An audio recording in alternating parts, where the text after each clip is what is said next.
January 19th, 2014. From Ribbit Media's News That Shouldn't Be newsroom, here's Paul Torville with this news brief. For January 19th, 2014, this is NewsUndies, all the news that shouldn't be news. I'm Paul Torville with these headlines. Partridge Family manager actor David Madden has died. Inevitable, really. Ah, regret. Thy name is Windows. Even though Microsoft has extended support for Windows XP way beyond normal and is cutting off security patches and bug fixes in April of this year, a story on BGR.com says 95% of ATMs need to be upgraded from Windows XP. Is that 95% of ATMs or 95% of ATMs running Windows? The story doesn't make that clear, and frankly, I'm too lazy to dig any deeper. Betty White is 92. Brace yourselves.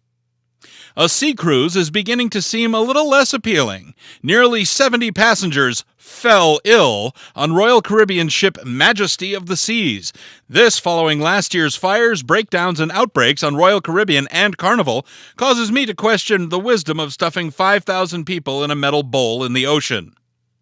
While on the subject of cruises gone wrong, Russell Johnson, dead. Well, who's going to make coconut-powered radios now? A nondescript house in North Carolina turns out to be a pumping station for the city's water supply. Thank you, NPR.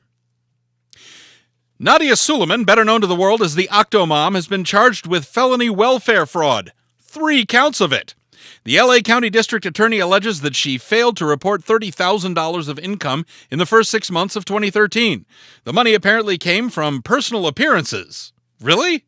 And residuals from videos.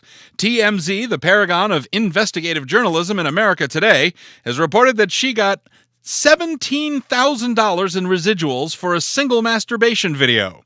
That, of course, is multidimensionally terrible. Firstly, she had 14 kids with no visible means of support.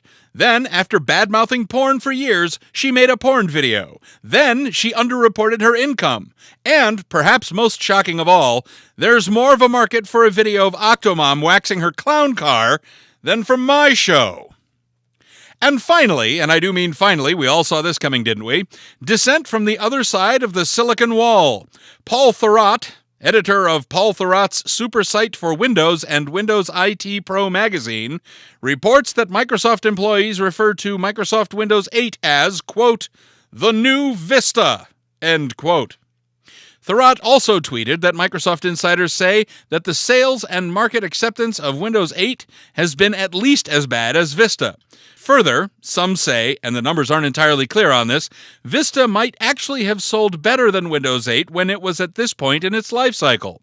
Will Windows 9 be Windows 7 with some new features? I don't know, but that seems to be the trend.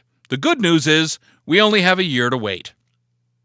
Well, that's all for this edition of NewsUndies. If you see news that shouldn't be news, you can submit your story tips online at NewsUndies.com. NewsUndies is a weekly show. We'll be back on Sunday, January 26th with fresh undies. Don't forget to like us on Facebook, follow us on Twitter, ignore us on MySpace, tell your friends, and buy NewsUndies Kitsch at NewsUndies.com. Thanks for watching. Until next time, for all of us here at NewsUndies, I'm Paul Torville. After that, I might be trying to decide between Windows 8 and Windows XP. No.